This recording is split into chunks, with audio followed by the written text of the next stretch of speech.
آئیے کچھ دیر کے لیے میں آپ کے سامنے حاضر ہوا ہوں۔ اسٹیج پر علماء کرام و سادات اعزام، حاضرین مجلس، السلام علیکم ورحمۃ اللہ وبرکاتہ۔ الحمدللہ رب العالمین والصلاة والسلام علی سید الانبیاء والمرسلین، اما بعد، اعوذ باللہ من الشیطان الرجیم، بسم اللہ الرحمن الرحیم۔ الذین آمنوا وہاجروا وجاہدوا فی سبیل اللہ باموالہم فاعظم درجۃ عند اللہ۔ شمع رسالت کے پروانوں، غوث و خواجہ کے دیوانوں، آئیے سب سے پہلے ہم اور آپ مل کر سبز گنبد میں آرام فرمانے والے آقا و مولا حضور احمد مجتبی محمد مصطفیٰ صلی اللہ تعالی علیہ وسلم کی بارگاہ بے کسبانہ میں درود پاک کا ہدیہ نذرانہ نچھاور پیش کریں۔ پڑھیں بآواز بلند، اللہم صلی علی سیدنا مولانا محمد وبارک وسلم وسلم علیہ یا رسول اللہ صلی اللہ تعالی علیہ وسلم۔ حسن یوسف پہ کٹی مصر میں انگشت زماں، سر کٹاتے ہیں تیرے نام پہ مردان عرب۔ مسجد میں نہ بیت اللہ کی دیواروں کے سائے میں، نماز عشق ادا ہوتی ہے تلواروں کے سائے میں۔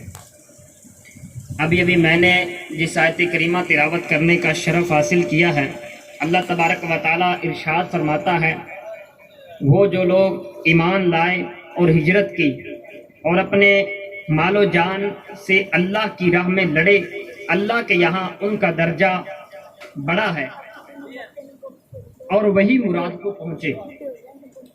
اس آیت کریمہ سے ثابت ہو گیا کہ وہی لوگ مراد کو پہنچے جو ایمان لائے، وہی لوگ مراد کو پہنچے اور اللہ کی راہ میں جہاد کیا۔ یہ جہاد ہے کیا؟ یہ جہاد کیا چیز ہے؟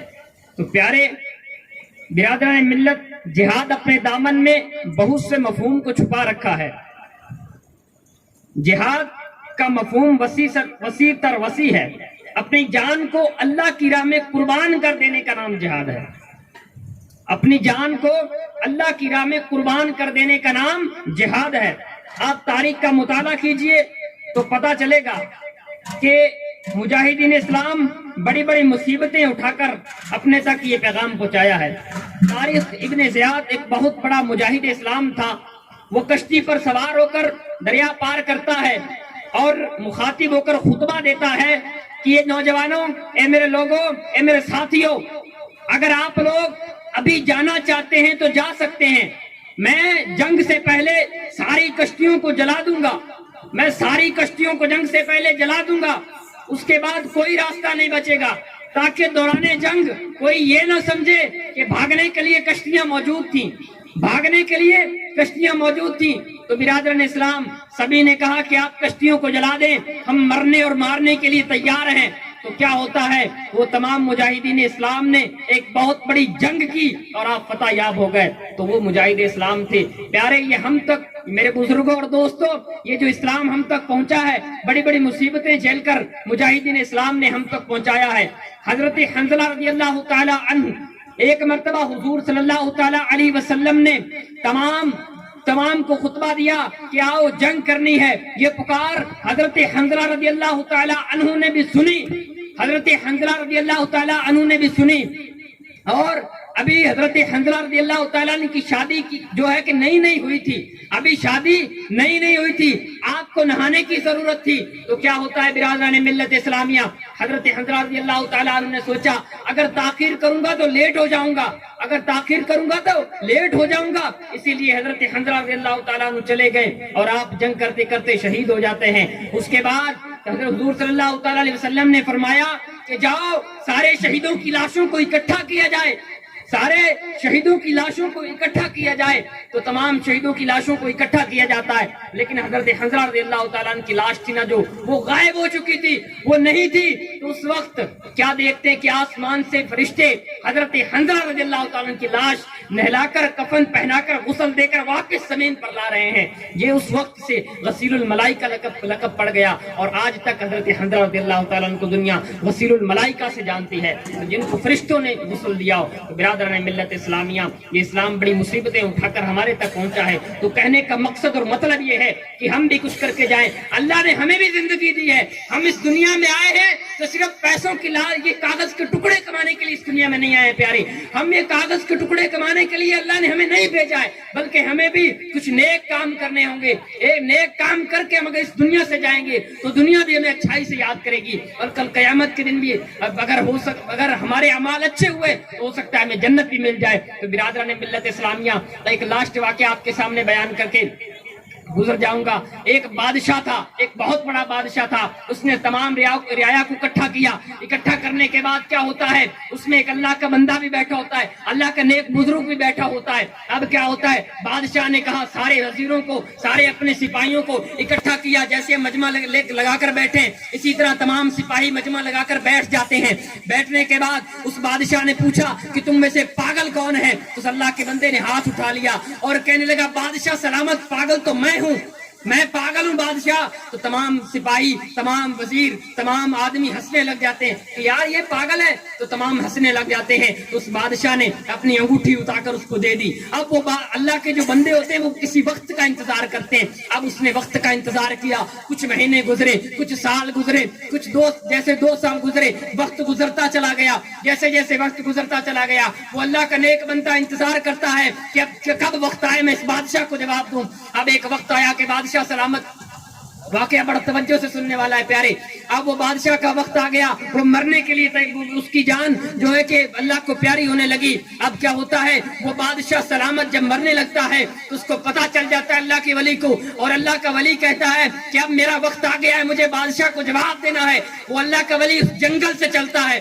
جنگل سے جانے کے بعد اس بادشاہ کے پاس جاتا ہے, اور بادشاہ کو جب پہلے دربار پہ پہنچتا ہے, دربار میں پہنچنے کے بعد سپاہیوں کو کہتا ہے کہ مجھے بادشاہ سے ملنا ہے. سپاہی کہتے ہیں نہیں نہیں بھائی, ہم آپ کو بادشاہ سے نہیں ملا سکتے. کہنے لگے کیا وجہ ہے یار, مجھے بادشاہ سے ملنا ہے. تو کہنے لگتے بادشاہ ابھی بڑی تنگی میں ہیں, ان کی جان پرواز ہونے والی ہے, روح پرواز ہونے والی ہے, ہم نہیں ملنے دیں گے آپ کو. تو ہوتا کیا ہے برادران ملت اسلامیہ, اب وہ ایک سپاہی بہت اچھا ہوتا ہے, بہت عقل مند ہوتا ہے, اس کو پہچان آ جاتی ہے. وہ اپنی انگوٹھی, وہ بادشاہ کی انگوٹھی کو دیکھ لیتا ہے, یار فلاں دن اس نے اپنی انگوٹھی, بادشاہ نے اپنی انگوٹھی اس کو دی تھی, اس کو جانے دیجئے.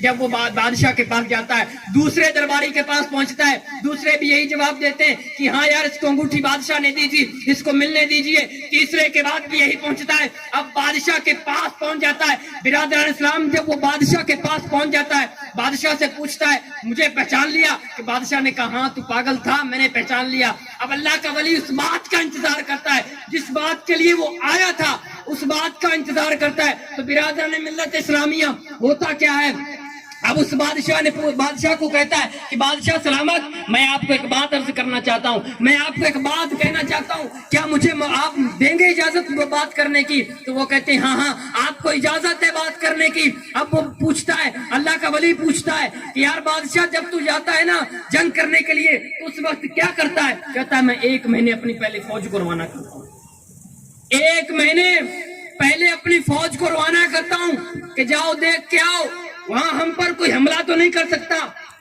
دیکھ کے آؤ کہ ہماری جگہ کیسی ہے. تو 1 مہینہ میرے سپاہی پہلے اس جگہ کو دیکھتے ہیں, جگہ کو دیکھنے کے بعد مجھے بتاتے ہیں کہ ہاں جگہ صحیح ہے. اب اس کے بعد میں 15-25 دن کے بعد اپنے قافلے روانہ کر دیتا ہوں کہ جاؤ تم وہاں جا کے بسیرا لگاؤ, تم جا کے وہاں جا کے بسو. اس کے 15 دن بعد میں اپنے سپاہیوں کو, اپنے درباریوں کو بھیج دیتا ہوں. اس کے بعد جب 4-5 دن رہ جاتے ہیں میں خود چلا جاتا ہوں. اس اللہ کا ولی کہتا ہے یار بادشاہ جہاں تو جاتا ہے, جہاں جنگ کرتا ہے وہاں 1 مہینہ پہلے تیاری کرتا ہے, جہاں تو ہمیشہ رہنے کے لیے جا رہا ہے وہاں کے لیے کیا تیاری کی؟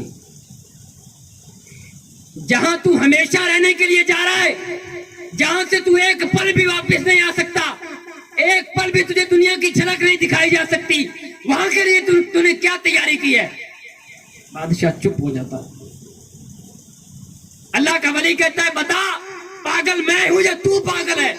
تو کہتا ہے کہ مجھ سے غلطی ہو گئی ہے, پاگل تو میں ہوں, میں پاگل ہوں. تو اپنی انگوٹھی اتار کر اس کو دے دیتا ہے. تو اس لیے پیارے اس واقعہ سے یہ سمجھ آیا اس کہانی سے، اس واقعہ سے ہم کو یہ سمجھ میں آیا کہ ہم اگر وہاں جائیں کل قیامت کے دن، حشر کا میدان ہوگا، سورج سوا نیزے پہ کھڑا ہوگا، زمین تانبے کی ہوگی، اس وقت ہمارا کیا بنے گا؟ برادران ملت اسلامیہ، اللہ کے بندو کچھ ایسے نیک کام کر لو کہ جس کے ذریعے ہم کو جنت مل جائے۔